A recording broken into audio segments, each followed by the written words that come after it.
Emer Currie. Thank you. Leader, I want us to talk about a youth strategy for this summer. I think there's a spectrum of support that's required, and we've seen the awful video in Howth train station. There have been various incidents in Dublin 15 over the weekend that could have been more serious. And on the other side then you've got kids that are hanging around in public spaces because they've nothing else to do. So there is a spectrum here, and there has definitely been trouble, but at the same time, not every teenager that's hanging around a street corner is a hooligan.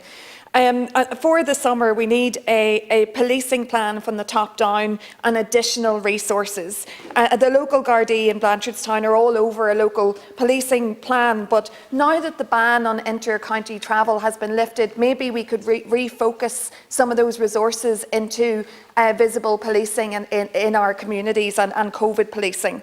It's really important that we also support Oireachtas in their youth work and their clubs. Their outreach work has continued throughout COVID-19, and now they can start to meet up again in groups of 15 outside, but they're meeting up in places like car parks.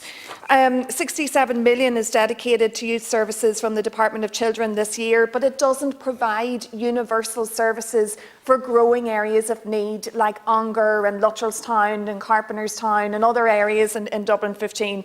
And the Department of Justice announced the youth diversion project and youth diversion budgets, and that's hugely welcomed. They're doubling the budget, but it's targeted support rather than universal. So we've seen additional funding for community centres over the last week or so. Can we have some summer funding for youth clubs as well? And lastly, people are working from home until September, and the schools are out for July and August. We need a clear roadmap.